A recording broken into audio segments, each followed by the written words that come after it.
አንድ ሰው ሆኖ መኖር ይችላል፣ ወይም ደግሞ አንድ ሰው 1000 ሰው ሆኖ መኖር ይችላል። አውጥተውልኝ በደንብ በስነ ስርዓት መቀየም የለም። አትቀየም፣ በሴንሲቲቭ አትሁኑ፣ አይክፋችሁ። ግጥም አድርጌ ራሴን እቀበላለሁ። ሰልፍ ኮንፊደንስ ያመጣል። ይሄ ከእህቷ ጋር ከእናቷ እህት ጋር መነጋገር አትችልም። ምሁር ነች። ሶሻል ኢንቴሊጀንሲዋ በጣም ሎ ነው። ኢንቴሊጀንት ከሆነን በሁሉም እንሆን። ምን ያህል ራሳችን እንቀበለዋለን? ወይስ ሌላ ሰው ለመሆን እሞክራለሁ? እኔ ምንድነው ያስቸገረኝ? ራዲያተር። እሱ ምንድነው ያስቸገረው? ልቡ። አፈርኩኝ፣ በጣም አፈርኩ። ላስተምር አይደለም፣ ሌክቸር ላረግ አይደለም፣ ግን ቁጭ ብለን ለተሰጡን ደቂቃዎች አብረን እንድናስብ ነው ምጋብዛችሁ። ለሱ ደግሞ ምን ይሻላል ብዬ ሳስብ ስለ መርህ ለምን አናወራም? ፕሪንሲፕል ለምን አናወራም? ፕሪንሲፕል ኦፍ ላይፍ፣ ስለ ህይወት መርሆች እናወራ። አንድ ሰው ሆኖ መኖር ይችላል፣ ወይም ደግሞ አንድ ሰው 1000 ሰው ሆኖ መኖር ይችላል። የአንድ ሰው ህይወት መኖራችሁ ማለፍ ትችላላችሁ። የ100 ሰው ህይወት መኖር ትችላላችሁ፣ ወይም ደግሞ ህዝብ ልትሆኑ ትችላላችሁ ብቻችሁን። እንደዛ ለመሆን ግን የህይወት ፕሪንሲፕሎች፣ ፕሪንሲፕልድ የሆነ ላይፍ፣ መርህ ያለው ህይወት፣ በጣም ኢፌክቲቭ ህይወት ለመኖር ኤፊሽንት ለመሆን ፕሪንሲፕልድ የሆነ ህይወት መኖር ያስፈልጋል። ከዛ ነገሮች ያቀላሉ። እኔ አንድ ጊዜ ክሊኒክ ውስጥ እየሰራሁ አንዲት ሴት መጣችና የ15 ቀን ሲክሊቭ ጻፍልኝ፣ የሆነ ቦታ ልሄድ ነበር አለችኝ። እዛ እንዴት ነው? አልታመምሽም? አዎ። እኔ አላከምኩሽም? አዎ። ግን ቅርብ ነች በጣም ለኔ። በጣም እርግጠኛ ሆና ነው የመጣችው። አክሜሽ? አላከምኩሽም። እኔ ያው አልታመምሽም። ታዲያ እንዴት ነው ሲክሊቭ የምጽፍልሽ? ወዳጆች አይደለን እንዴ አለች። እንዴ ወዳጆች ብንሆንም እንዴት ልጽፍ እችላለሁ? ምንድን ነው ይሄ? ፕሪንሲፕል ነው። ስለዚህ ፕሪንሲፕል ኢንቴግሪቲ ይሰጣቸዋል። ህይወታችሁን የምትመሩበት መርህ አለ። በህይወቴ መርህ መሰረት ያላከምኳትን ሴት፣ ሲክሊቭ ያልጸፍኳትን ሴት 15 ቀን ረፍት ሰጥቻታለሁ ብዬ ልጽፍ አልችልም። ፕሪንሲፕል ነው፣ መርህ ነው። ስለዚህ በመርህ የምንኖር ከሆነ ህይወታችን ቀላል ይሆናል፣ ኢንቴግሪቲ ይኖረናል እና በጣም ውጤታማ እንሆናለን ብዬ አስባለሁ። ስለዚህ ለምን እነዚህን ፕሪንሲፕሎች እያየን ህይወታችንን እያየን አብረን እያሰላሰልን፣ ከፈለጋችሁ ሜዲቴሽን በሉት፣ ከፈለጋችሁ ማሰላሰል በሉት፣ አብረን እያሰላሰልን ያሉትን ደቂቃዎች እናሳልፍ ብዬ ወሰንኩኝ። ወደ መጀመሪያው እንሂድና አብረን እናስብ። የመጀመሪያው ላይፍ ፕሪንሲፕል ለህይወት ዓላማ መኖር ነው። ለህይወት ዓላማ ብታምኑም እያንዳንዳችን ከየትኛውም አይነት ትዳር እንገኝ፣ ከጋብቻ ውጭ ተገኝተን ልንሆን ይችላል፣ ከሀብታም ቤተሰብ ተገኝተን ሊሆን ይችላል፣ ከድሃ ቤተሰብ ተገኝተን፣ ምንም አይነት አስተዳደግ ሊኖረን ይችላል። ግን ዓላማ አለው የመጣንበት፣ በምድር ላይ የምንኖርበት ዓላማ አለ። እሱን ግን ፈልጎ ማግኘት። አሁን እኔ ሐኪም ነኝ። ከዛ ክሊኒክ ውስጥ ሰራለሁ። ክሊኒክ ውስጥ ሰራ ነበረ። ክሊኒክ ውስጥ ሰራ ሳቲስፋክሽን የለኝም። 20 ሰው አክማለሁ፣ ግን አላገኘሁትም። ገና አላገኘሁትም። የተፈጠርኩበትን ዓላማ አላገኘሁትም ነበር። ከዛ ሳይኮሎጂውን ስጨምር፣ ቴዎሎጂውን ስጨምር፣ ትሮፒካል ሜዲሲኑን ስጨምር፣ ማስተማር፣ ሌሎች ሰዎችን ኢንከሬጅ ማድረግ፣ ሊፍት አፕ ማድረግ፣ ታለንታቸውን ማውጣት፣ ሞቲቬት ማድረግ፣ ማነሳሳት፣ ሌክቸር ማድረግ፣ እሱን ሳይ አገኘሁት፣ ራሴን አገኘሁት። ስለዚህ አም ሃፒ። አሁን ክሊኒክ ውስጥ ቁጭ ብዬ ከምሰራው አሁን እናንተ ጋር አብሬ ሳሰላሰል ምናምን የበለጠ ደስተኛ ነኝ። እና አንዴ ምን እላለሁ እኔ ስተው ቢሆን ኖሮ አሁን አይዛክ ኒውተን ሌላ ነገር ቢሰራ ኖሮ ግራቪቲውን ማን ያስተምረን ነበር? ዊሊያም ሼክስፒር ባዮሎጂ አስተማሪ ቢሆን ኖሮ ሊትሬቸሩ እንዴት ይሆን ነበር? ሊትሬቸሩ እንዴት ይሆን ነበር? አሌክሳንደር ፍሌሚንግ ገበሬ ቢሆን ኖሮ ዓላማውን ስቶ ፔኒስልን ማን ያገኝልን ነበረ? ቤትሆቨን ሐኪም ቢሆን ኖሮ ሙዚቃውን ማን ይሠራው ነበረ? ግራሃም ቤል ስፖርተኛ ቢሆን ኖሮ ስልኩን ማን ይሰጠን ነበር? ስለዚህ ዋናው ፐርፐዝ አለ። የህይወት የተፈጠርንበት የተገኘንበት ፐርፐዝ አለ። እሱን ፈልጎ ፈልቅቆ ማውጣት ያስፈልጋል። ከዛ ስታገኙት ስራችሁን እየሰራችሁ የህይወታችሁን ፐርፐዝ ታረጉታላችሁ ማለት ነው። ሁለተኛው walk with wisdom፣ በጥበብ ይኸውላችሁ ወገኖቼ፣ በዊዝደም የምትባል ነገር አለች፣ ጥበብ የምትባል ነገር አለች። ከእውቀት ትለያለች። ዊዝደም ከሰዎች ጋር እንዴት እንደምትኖሩ ታስተምራችኋለች። ቤታችሁ እንዴት እንደምትይዙ ታስተምራችኋለች። ጠብን እንዴት አቮይድ እንደምታደርጉ ታስተምራችኋለች። መስሪያ ቤታችሁ ውስጥ እንዴት ቆንጆ ደስ የሚል ኢንቫይረመንት እንደምትፈጥሩ ታስተምራችኋለች። ዊዝደም ነው። ዊዝደም ነው። ሲቹዌሽኑን ይቆጣጠራል። እንዴት መኖር እንዳለብን፣ እንዴት ከሰዎች ጋር ኮሚኒኬት ማድረግ እንዳለብን፣ ሰዎችን እንዴት ሃንድል ማድረግ እንዳለብን። ጠላቶቻችሁን ግደሉ የሚባል አባባል አለ። ጠላቶቻችሁን ግደሏቸው ይባላል። ምን ማለት ነው? አንተ ላይ ኔጌቲቭ እንደሆነ እና እንደሚያይ የምታውቀውን ሰው ትሄድና አፕቼት ታደረገውና የሚደነቅ ነገሩን ታደንቅና ወዳጅ ታደረገዋል። ጥበብ ነው። ለምን ስትታገል ትውላለህ? አንድ መስሪያ ቤት ነው የምትሰራው። ከሱ ጋር ስትታገል ከምትል በዊዝደም ትሄድና ጠላትነቱን ነው የምትገለው፣ ሰውየውን አይደለም። ጠላትነቱን ትገይና ወዳጅ ታደረገዋለሽ። ይሄ ዊዝደም ነው። ከዛ ከሰው ሁሉ ጋር ሰላም፣ የሚቆረፍድ ነገር የለም፣ የሚጋፋ ነገር የለም። በዊዝደም ትመላለሳል፣ ዊዝደም ትኖራላችሁ። ሶስተኛው ቴኪንግ ኖ ኦፌንስ፣ በቀላሉ መቀየም፣ መከፋት፣ ክፍት፣ በጣም ሴንሲቲቭ መሆን። ድሮ እኔ በጣም ሴንሲቲቭ ነበርኩ። ለምን መሰላችሁ? ሰው ላለማስቀየም እጠነቀቃለሁ፣ በጣም እጠነቀቃለሁ። ሰው መብት አልነካም፣ ስናገር እጠነቀቃለሁ፣ በጣም ጠንቃቃ ነኝ። ሲናገሩኝ ግን በጣም ይከፋኛል፣ በጣም ይከፋኛል፣ ቅር ይለኛል፣ በጣም አዝናለሁ። እኔ የሌሎችን መብት ስለምጠበቅ እኔ ጋር ሲነኩኝ በጣም ቅር ይለኛል። ስለ አበሻ እግዚአብሔር የተመሰገነ ይሁን። በደንብ አርገው አወጡልኝ። በደንብ አርገው መቀየም የሚባል ነገር በውስጤ እንዳይኖር አርገው አወጡልኝ። አንድ ጊዜ ተናግሬዋለሁ ፌስቡክ ላይ። እኔ ስድብ እንደሚሳደቡ አላውቅም ነበር። ከዛ አንድ ቀን ሲያቀብጠኝ ኮሜንት ውስጥ ገባሁና እኔ አሁን ነገር ተናግሬ ከስር ኮሜንት ሳነብ እናመሰግናለን፣ እግዚአብሔር ይባርክህ፣ እመቤታችን ትባርክህ፣ እዚህ አስተያየቶች ደስ የሚሉ። ከዛ ወረድ ብሎ አንዱ ሌባ፣ ማንን ነው ሌባ የሚለው? ዞር ብዬ ሁሉ አየሁ። ዞር ብዬ ማንን ነው ሌባ የሚለው? እኔ ነው ሌባ የሚለው? ደንግጬ በኋላ ለሰዎች ነገርኳቸው። ሳቁና አንድ ታሪክ ነገሩኝ።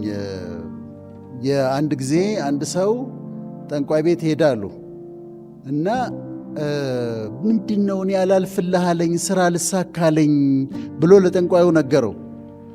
ከዛ ሰውየው ምን አለው? እስከ 45 ዓመትህ ድረስ በጣም ትቸገራለህ አለው። ሰውየው ገና 40 ዓመቱ ነው። እስከ 45 ዓመትህ ድረስ በጣም ትቸገራለህ። ከዛ ደስ አለው። 5 ዓመት ነው የቀረውና ከዛ አሳለው እስከ 45 ዓመት ድረስ በጣም ተቸገረ። ከዛ አሳለው። ከዛማ ትለምደዋለህ። ከዛ ሌባማ በጣም አሪፍ ስድብ ነው። አሁን ለምጄው አውጥተውልኝ በደንብ በስነ ስርዓት መቀየም የለም። አትቀየም፣ በሴንሲቲቭ አትሁኑ፣ አይክፋችሁ። ማለት የሆነ አለቃ ሲያናግርህ ትንሽ ቆጣ ያለ ከመሰለ ከፍቶ ልብ ተሰብሮ አዝነ ተጎድታቷል፣ ቴክ ኢት ኢዚ። በተለይ ደግሞ እህቶቻችን አይክፋሽ። ለምን ብሎ ይከፋሻል? ኦፌንድድ አትሁኚ። ብዙ ሰው አይነት ሰዎች ጋር ነው የምትኖሩት። ሰዎች ፐርፌክት አይደሉም፣ ሊያሳዝኗችሁ ይችላሉ። ግን በፍጹም ኦፌንድድ አትሁኑ። በቀላሉ አትቀየሙ ህይወታችሁ። አሁን እኔ ምንም ሰው እዚህ ጋር ስወጣ ሰድቦኝ ብሄድ ስቄ ነው የምሄደው። ለምን አልቀየሙ? ትቻለሁ መቀየም።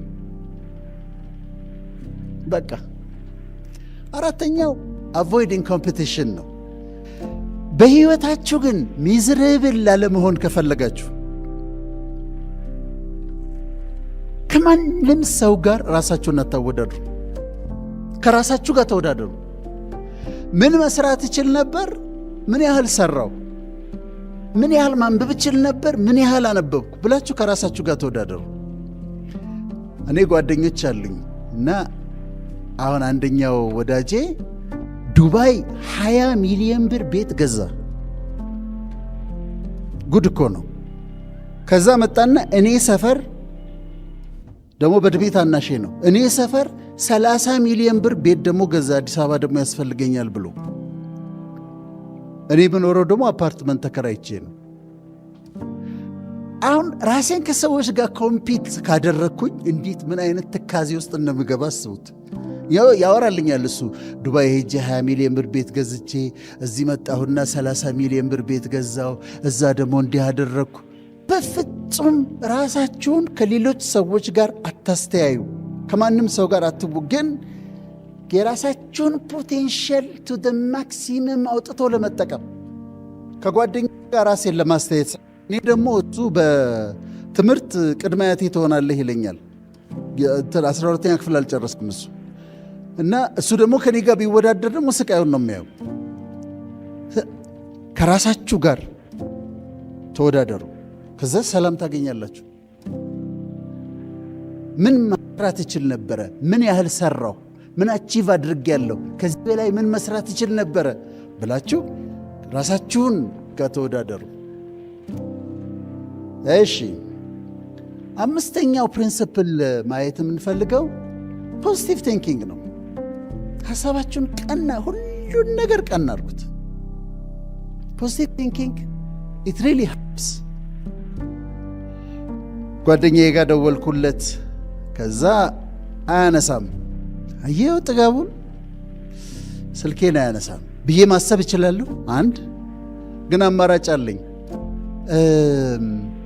አላየውም ወይ የነዳ ይሆናል ብዬ ደግሞ ማሰብ እችላለሁ።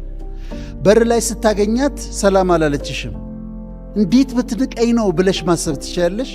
ግን ደግሞ ደክሟት ይሆናል፣ አሟት ይሆናል፣ ባሏ እናዷት ይሆናል ብለሽ ፖዚቲቭ አድርጎ ለውጦ መቀየር ይቻላል። መስሪያ ቤት ውስጥ ፖዚቲቭ ቲንከርስ ካሉና ሁሉን አቅንታችሁ የምትመለከቱት ከሆነ በጣም ሰላማዊ ህይወት ትኖራላችሁ። የፖዚቲቭ ቲንኪንግ አባት ኖርማል ቪንሰንት ፐርል ይባላሉ። ኖርማል ቪንሰንት ፐርል 5 ፕሬዚደንቶች መስክረውላቸዋል። ለአሜሪካን ከዲፕሬሽን ከትልቁ ዲፕሬሽን ለመውጣት ምክንያት ከሆኑ ሰዎች ዋነኛ ከሆኑ ሰዎች አንዱ ኖርማል ቪንሰንት ፐርል።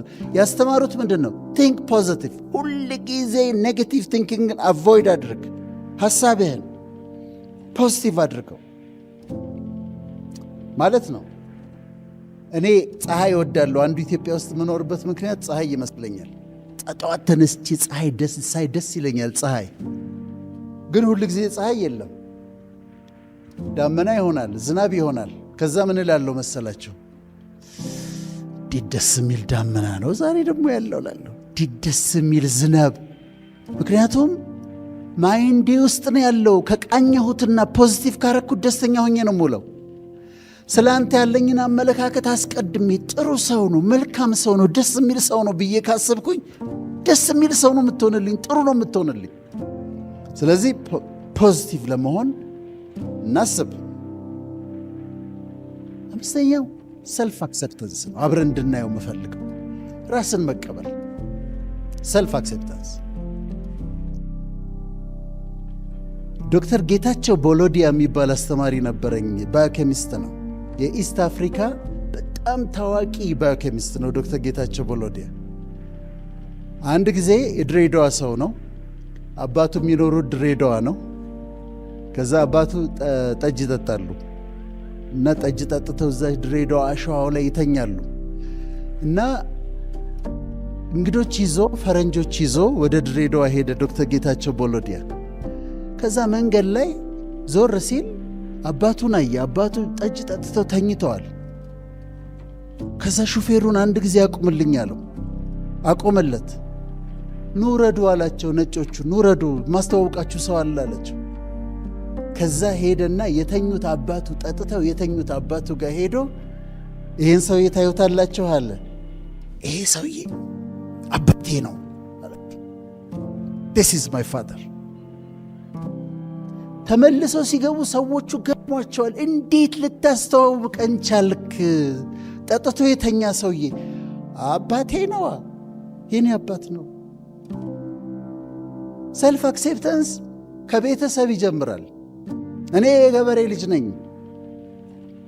እኔ አባቴ ጫማ ሰፊ ነበረ፣ ድሃ ነበረ። እናቴ ልብስ አጥባ ነው ያሳደገችኝ። ጭቃ አብኩታ ነው ያሳደገችኝ። እናቴ ኩበት አብኩታ እንጀራ ጋግራ ነው ያሳደገችኝ። ታሪክ የሚጀምረው እዛ ጋ ነው። ቁመቴ ይሄን ያህል ነው። ማንንም ለመሆን አልሞክርም። ቁመቴ ይሄን ያህል ነው። የቆዳ ቀለሜ እንደዚህ ነው። ታውቃላችሁ፣ የቆዳ ቀለማችንን የሚወስኑት ሜላኖሳይትስ የሚባሉ ሴሎች አሉ ቆዳችን ላይ። እነዚህ ሜላኖሳይትስ ሜላኒን የሚባል ፒግመንት ይፈጥራሉ። ሜላኒን በዛ ሲል ጠቆር እንላለን፣ አነስ ሲል እንቀላለን፣ በጣም ትንሽ ሲሆን ነጭ እንሆናለን። ለእኛ አሁን ለአፍሪካውያን ይሄ በኢኳቶሪያል አካባቢ ለምንኖረው በርከት ያለ ሜላኒን ተሰጥቶናል። ሜላኖሳይቶቻችን በርከት ያለ ሜላኒን ምክንያቱም አልትራቫዮሌት ላይት ስላለ ቆዳችን ከካንሰር እንዲከላከልልን ሜላኒን ቀለሙ ካንሰር ስለሚከላከል አልትራቫዮሌት ላይቱ እንዳይገባ ስለሚከለክል ቆራልን። የሚገርም እኮ ነው። ስለዚህ ቆዳ ቀለሜን እቀበለዋለሁ። እዚህ ብቻ አይደለም፣ የትም ሀገር ሊሄድ ያው ሁሉም ጋር ስንሄድ ታውቃላችሁ፣ ጥቁር ነን። የመጀመሪያ አሜሪካ ሄድኩኝ ጊዜ ፎርም አለ ታውቃላችሁ፣ እና ሲሞላ ዋይት ሚላል ስትሞሉ ስማችሁ እንደዚህ ሞልታችሁ፣ ከዛ ብላክ ይላል፣ ከዛ የሎ ይላል። የሎ ቻይኒዝ ምናምኖችን ነው የሎ የሚሏቸው። ከዛ አዘርስ ይላል። ከዛ ይሁንና እኔ ዋይት አይደለሁም አልኩኝ። ብላክ ነኝ እንዴ? ብላክም አይደለሁም አልኩኝ። ከዛ የሎም አይደለሁም፣ አዘር ሞላው። አናውቀውም። አያችሁ፣ እኛ ጥቁር መሆናችንን አናውቀውም። ግን የትም ሀገር እንሄድ የቆዳ ቀለሜን እቀበለዋለሁ፣ ቁመቴን እቀበለዋለሁ፣ አይደንቲቴን እቀበለዋለሁ፣ ኢትዮጵያዊነቴን እቀበለዋለሁ። ግጥም አድርጌ ራሴን እቀበላለሁ። ሰልፍ ኮንፊደንስ ያመጣል። ይሄ በጣም ኮንፊደንት የሆኑ ሰዎች አይታችሁ እንደሆነ ሃይ ሰልፍ ስቲም ያላቸው ሰዎች አይታችሁ እንደሆነ ሚስጥራቸው ምንድን ነው ካላችሁ ራሳቸውን በደንብ ተቀብለዋል። ኦፕራ ዊንፍሪ የምትባልን ሴት እያየኋት እየተገረምኩ ቺቺ ሴት ማንንም እንግዳ ታቅርብ፣ ኢንቲሚዴትድ አትሆንም። አክትረስ ታቅርብ፣ ምሁር ታቅርብ፣ ኦባማን ታቅርብ፣ ማንንም ታቅርብ፣ ኮንፊደንሷ የሚያስገርም ነው። ምንድን ነው ሚስጥሯ ብዬ አሰብኩኝ። ሰልፍ አክሴፕታንስ ነው። ራሷን በደንብ ትቀበላለች። ስለዚህ ይህን አብረን እናስበው።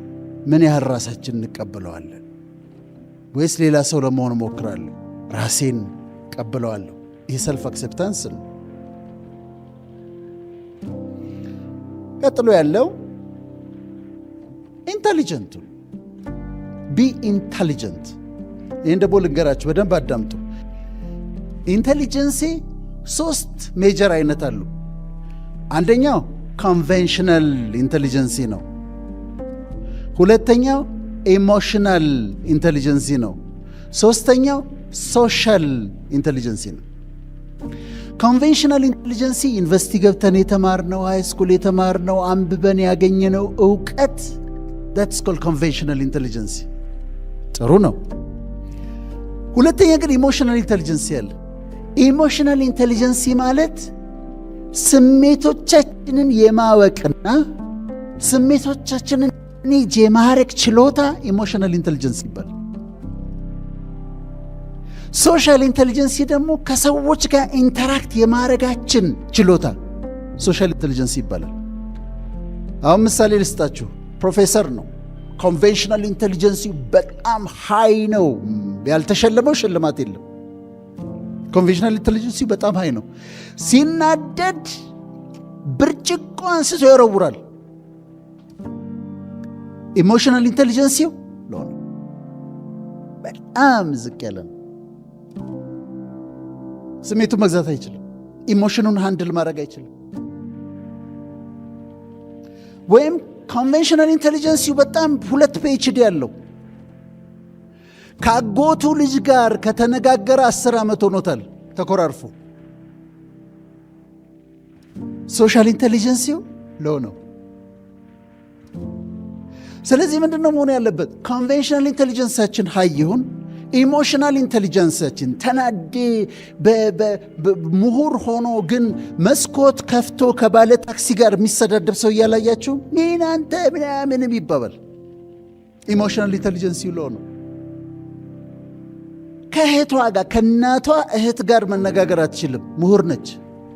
ሶሻል ኢንቴሊጀንስ በጣም ሎው ነው። ኢንቴሊጀንት ከሆነን በሁሉም እንሆን።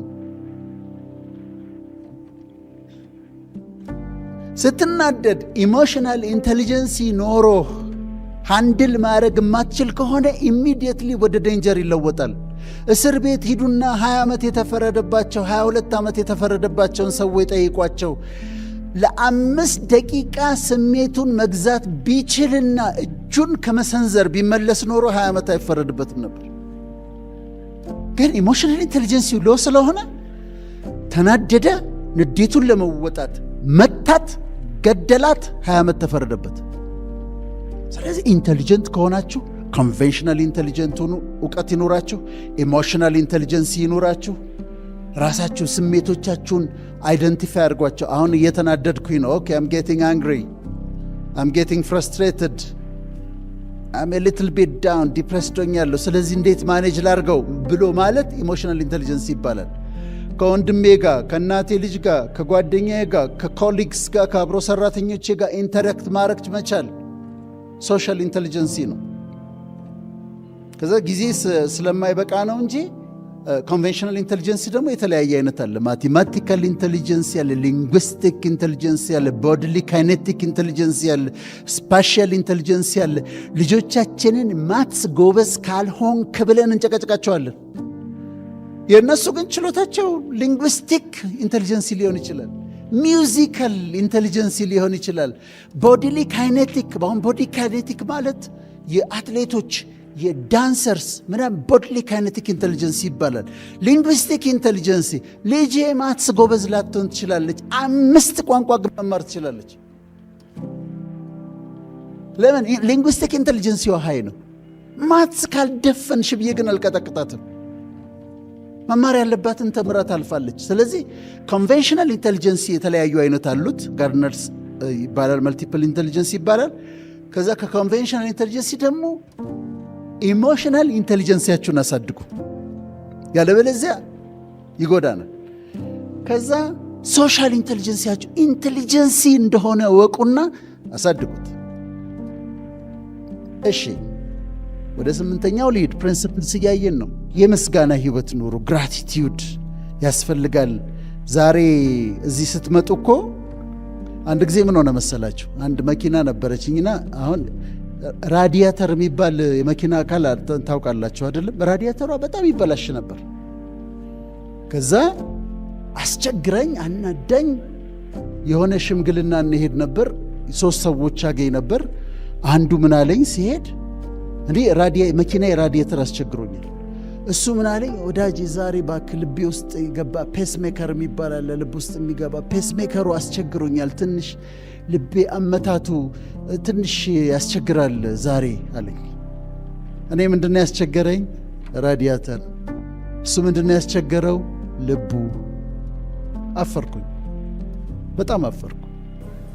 you have to be grateful። ዛሬ እንደዚህ አምሮባችሁ ዘንጣችሁ ለፕሮግራም ለሽልማት ጤነኛ ሆናችሁ ሳትታመሙ እንደዚህ ሆናችሁ ስትቀመጡ በውስጣችሁ you have to be grateful አመስጋኞች መሆን አለባችሁ። ማመስጋኞች የተደረገልን ብዙ ከዛ አመስጋኞች ስትሆኑ ደስተኞች ያደርጋል። እኔ ነሳና ጠዋት ደስ ይለኛል፣ ጤና ስለሆንኩ ደስ ይለኛል፣ ቆሜ በመሄዴ ደስ ይለኛል፣ ልጆቼ ትምህርት ቤት ሄደዋል ደስ ይለኛል፣ አመሰግናለሁ። I'm grateful የጎደሉኝ ነገሮች አላይም፣ የሆኑልኝ 99 ነገሮች አስባለሁ ከጎደለኝ አንድ ነገር። ከዛ ደስተኛ ያደርጋቸዋል። ላይፍ ኦፍ ግራቲቲዩድ በጣም ደስ ይላል። ከዛ ዊሊንግነስ ቱ ለርን ለመማር ፈቃደኛ መሆን። ኢትዮጵያ ውስጥ ከኖሩ ታላላቅ ሰዎች መካከል አንዱ ጳውሎስ ኞኞ ነው። ጳውሎስ ኞኞ ነው። ኢትዮጵያ ውስጥ ከኖሩ ምሁራን አንዱ ጳውሎስ ኞኞ ነው። ጳውሎስ ኞኞ ግን 4ኛ ክፍል ነው ትምህርት ያቆመው። 4ኛ ክፍል ነው ትምህርት ያቆመው። ግን ኢትዮጵያ ውስጥ ስኮላርስ ከሚባሉ ሰዎች አንዱ ጳውሎስ ኞኞ ነበር። እንዴት ሆነ? እኔ ልጅ ሆኜ ጳውሎስ ኞኞ ኢንተርቪው ሲሰጥ ሰምቼዋለሁና እንዳለን የወሰድኩት እሁድ ፕሮግራም የሚባል ነበር ጠዋት ታስታውሱ እንደሆነ ተለቅ ያላችሁት። እና እንዳለ ምን አለ? እንዴት ዕውቀት ታጠራቅማለህ አሉ። ጥያቄ የሚጠየቀው ጳውሎስ ኞኞ ነው። አንድ ጊዜ እንዲህ ብለው ጠየቁት። የስፖንጅ ፍራሽ እንደመጣ ስፖንጅ ፍራሽ ካንሰር ያመጣል የሚል ነገር ተወራ። ከዛ አንዱ ጥያቄ ጠየቀው ለጳውሎስ ኞኞ። ጥያቄ ጻፍ ነበረ እና የስፖንጅ ፍራሽ ካንሰር ያመጣል ይባላል፣ ጳውሎስ ምን ትላለህ ብሎ ጠየቀው። ወንድም ይሄን የሚያሰሩት የጥጥ ፍራሽ ነጋዴዎች ናቸው አለ። ጥጥ ፍራሽ ነጋዴዎች ናቸው ይሄን የሚያሰሩት አለ። ጥያቄ ጠየቅ ነበረ። he was a scholar። እንደዚህ አለ። አነባለሁ፣ ሁል ጊዜ አነባለሁ። ማታ ስተኛ መጽሐፍ ሳሊዝ እንቅልፍ አይወስደኝም አለ። እኔ 5ኛ ክፍል ነበርኩ የዛ ጊዜ። ከዛ ቀን ጀምሮ ስተኛ መጽሐፍ ይዤ ነው የምተኛው። እስከዚች ቀን ድረስ መጽሐፍ ካልያዝኩኝ እንቅልፍ አይወስደኝም በፍጹም። መጽሐፍ ይዤ እያነበብኩ ሲያዳፋኝ ከዛ ነው አስቀምጬ አጥፍቼ የምተኛው። እሱ ኮረጅኩ። ሌላ ምን አለ? እጠይቃለሁ አለ።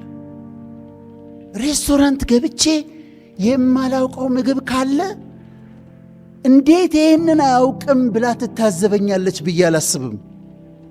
አስተናጋጇን እጠራና ይሄ ምንድን ነው ብዬ ጠይቃለኋል። አንድ ባለሙያ ጋር እያወራሁ የማላውቀው ቃል ከተናገረ ምን ማለት ነው ይሄኛው ብዬ ጠይቃለኋል። አውሮፕላን ውስጥ ገብቼ ምግቡ እንዴት እንደሚከፈት ካላወቅኩ ሆስተሷን እጠራትና ይሄ እንዴት ነው የሚከፈተው ብላታለኋል። ስለዚህ ሰውየው 4ኛ ክፍሉ ተማሪ ስኮላር ሆነና ቁጭ አለ። አዳምጡ። እኔ ሙቪ ከማይ ዶክመንተሪ ማየት መርጣለሁ። ዶክመንተሪዎች አያለሁ፣ መጽሐፍ አነባለሁ። ለእውቀት አዲክትድ ነኝ። በየቀኑ እውቀት ማግኘት አለብኝ። በየቀኑ አዲስ ነገር መማር አለብኝ። አዲክትድ ሆኛለሁ። ስለዚህ አድጋለሁ። ኦል ማይ ላይፍ ማለት ነው። ግን ፈቃደኛ መሆን ያስፈልጋል። አንዳንድ ሰዎች ታገኙና ሐኪም ያልሆነ ሰው አግኝታችሁ ስለ ሕክምና ተነስቶ ስናወራ ስለ ሕክምና ያወራልኛል ለኔ ወይ ሳይኮሎጂ ያወራልኛል። እኔ የሕግ ሰው አገኘሁኝ ጥያቄ አደርቃችኋለሁ። ልባችሁ እስኪወልቅ ነው ጥያቄ የምጠይቃችሁ። ይሄ ግን እንዴት ነው ብዬ እላለሁ። ይሄኛውስ እንዴት ነው ብዬ እላለሁ። አሁን ባንከሮች አይደላችሁ እናንተ? ባገኝ ከሲስተሙ እንዴት ነው የሚሰራው እንዲህ ጥያቄ እየጠየቁ ከአንተ ኤክስፕሎይት አደርግሃለሁ። ለምን ያችን አጋጣሚ 15 ደቂቃ 20 ደቂቃ ካንተ ማግኘት ያለብኝን ዕውቀት በሙሉ ጠራርጌ ወስዳለሁ። ብልጥነት ነው። ስለዚህ ለመማር ፈቃደኛ መሆን ያስፈልጋቸዋል።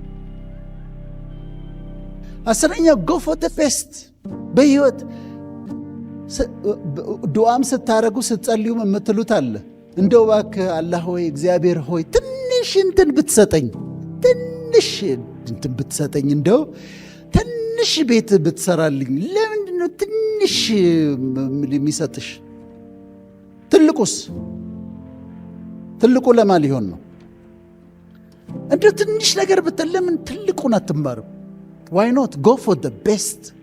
ይሄ ዓለም ዩኒቨርስ ብዙ ነገር አለው፣ ለሁላችንም ይበቃ ነገር አለው በጣም ብዙ። ስለዚህ ጎ ፎር ዘ ቤስት። ድሪም ስታደርጉ ተለቅ አድርጋችሁ ድሪም አድርጉት፣ ከፍ አድርጋችሁ ድሪም አድርጉት።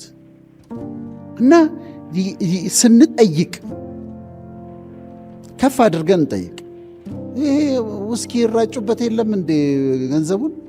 እኔ አንድ አብሮኝ የተማረ ዶክተር አለና እናንተ እኮ የምትጠጡት ይጠጣል፣ እናንተ እኮ የምትጠጡት በጣም ውድ መጠጥ ነው እኮ የምትጠጡት፣ 3000 ብር ምናምን ታወጣላችሁ ለጠርሙስ አልኩት። እኔ ከጠጣው ብዙ ጊዜ ስለሆነ ነው። ከት ብሎ ሳቀ። 3000 ብር ጠርሙስ አለኝ። 40-50 ሺህ ብር ነው እኛ የምናወርደው አለ። ታዲያ ለመጠጣት ምን ለማድረግ ለፈለጉት ነገር የሚያገኙት ከሆነ እዚህ ዩኒቨርስ ላይ ያለውን ሪሶርስ ለጥሩ ነገር አንተ ለምንድን ነው የማታገኘው? ስለዚህ ጎ ፎር ዘ ቤስት ድሪም ቢግ